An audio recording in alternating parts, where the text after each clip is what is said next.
Jumpa lagi bersama Ibu Is Aisyah Hadiah di kelas PKN.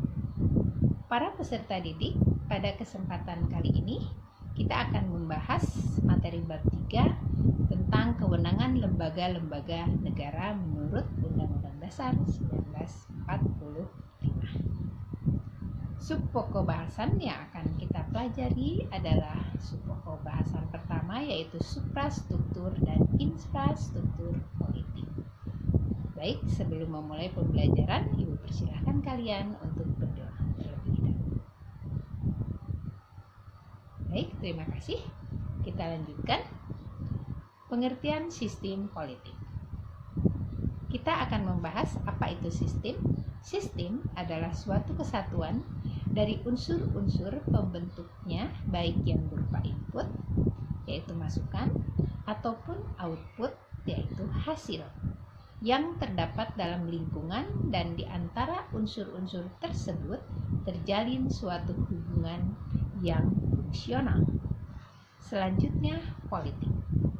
Politik adalah proses pembentukan dan pembagian kekuasaan dalam masyarakat yang antara lain berwujud proses pembuatan keputusan, khususnya dalam negara. Selanjutnya, sistem politik. Sistem politik secara umum dapat diartikan sebagai keseluruhan kegiatan politik di dalam negara atau masyarakat, yang mana kegiatan tersebut berupa proses alokasi nilai-nilai dasar kepada masyarakat dan menunjukkan pola hubungan fungsional di antara kegiatan-kegiatan politik. Baik, kita lanjutkan ciri-ciri sistem politik. Ciri-ciri sistem politik yang pertama adalah memiliki tujuan. Kedua, mempunyai komponen-komponen. Ketiga, tiap komponen memiliki fungsi yang berbeda. Kemudian keempat, adanya interaksi antara komponen satu dengan komponen lainnya. Kemudian 5, adanya kekuasaan untuk mengatur komponen dalam sistem dan di luar sistem. Kemudian ke-6, adanya kebudayaan politik atau prinsip sebagai tolak ukur dalam pengembangan sistem tersebut. Selanjutnya kita akan membahas tentang suprastruktur dan infrastruktur politik. Yang akan kita bahas terlebih dahulu adalah suprastruktur politik. Suprastruktur politik diartikan sebagai mesin politik resmi di suatu negara dan merupakan penggerak politik yang bersifat formal. Dengan kata lain, suprastruktur politik merupakan gambaran pemerintah dalam arti luas yang terdiri atas lembaga-lembaga negara yang bertugas dan peranannya diatur dalam konstitusi negara atau peraturan perundang-undangan lainnya. Selanjutnya, suprastruktur politik yang tergolong ke dalam lembaga negara Indonesia diantaranya yang pertama, Majelis Permusyawaratan Rakyat atau MPR. 2, Dewan Perwakilan Rakyat atau DPR. Kemudian yang ketiga, Dewan Perwakilan Daerah atau DPD. 4, Presiden dan Wakil Presiden. Selanjutnya yang kelima, Mahkamah Agung atau MH. Kemudian Mahkamah Konstitusi MK. Kemudian yang ketujuh, Komisi Yudisial atau KY. Dan yang kedelapan, Badan Pemeriksa Keuangan atau BPK. Para peserta didik, selanjutnya kita akan membahas tentang infrastruktur politik Indonesia. Infrastruktur politik adalah lembaga politik atau mesin politik informal. Sifatnya tidak resmi yang berperan secara tidak langsung dalam pengambilan kebijakan-kebijakan politik oleh suprastruktur politik. Infrastruktur politik di Indonesia meliputi kekuatan yang berada dalam masyarakat, meskipun sifatnya tidak resmi dan tidak secara langsung mempengaruhi kebijakan publik. Kelompok ini pada kenyataannya memiliki kedudukan penting bagi kelangsungan suatu pemerintahan. Baik, para peserta didik, selanjutnya Ibu akan membahas tentang komponen infrastruktur politik. Komponen infrastruktur politik yang pertama adalah partai politik, kemudian yang kedua kelompok kepentingan atau interest group, kemudian yang ketiga kelompok penekan atau pressure group. Keempat yaitu media komunikasi politik atau alat komunikasi politik, bisa juga tokoh politik. Baik, selanjutnya kita akan membahas satu persatu tentang komponen di atas tadi. Para peserta didik, di Indonesia banyak sekali organisasi atau kelompok yang menjadi kekuatan infrastruktur politik. Akan tetapi jika diklasifikasikan terdapat 4 kekuatan seperti yang sudah Ibu sebutkan tadi.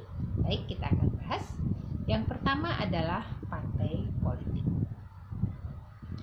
Partai politik yaitu organisasi politik yang dibentuk oleh sekelompok warga negara Indonesia secara sukarela atas dasar persamaan kehendak dan cita-cita untuk memperjuangkan kepentingan anggota, masyarakat, bangsa, dan negara melalui pemilihan umum atau pemilu. Partai politik di Indonesia sangat banyak, ya. Ibu akan berikan beberapa contoh partai politik peserta pemilu. Di antaranya adalah Partai Demokrat, ada PKS, kemudian ada Gerindra, ada PAN, kemudian PDI, dan Partai Golkar, dan banyak sekali partai-partai yang lainnya. Selanjutnya, kelompok kepentingan atau interest group. Kelompok ini mempunyai kepentingan terhadap kebijakan politik negara. Kelompok kepentingan bisa menghimpun atau mengeluarkan dana dan tenaganya untuk melaksanakan kegiatan politik yang biasanya berada di luar tugas partai. Contohnya dari kelompok kepentingan adalah elit politik, kemudian pembayar pajak, serikat dagang, kemudian LSM, dan serikat buruh, dan banyak kelompok-kelompok yang lainnya.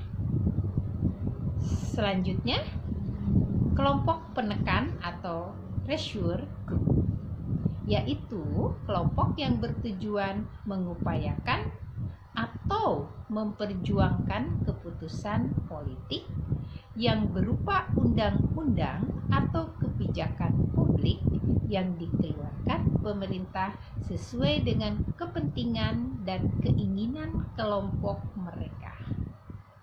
Contohnya demonstrasi, kemudian aksi mogok kerja, aksi buruh, dan aksi-aksi yang lainnya seperti yang sering kita lihat di televisi, internet, dan sebagainya. Bahkan di daerah kita mungkin kalian pernah melihat kegiatan tersebut. Baik, selanjutnya adalah yang keempat. Yang keempat adalah media komunikasi politik, yaitu sarana atau alat komunikasi politik dalam proses penyampaian informasi dan pendapat politik secara tidak langsung, baik terhadap pemerintah maupun masyarakat.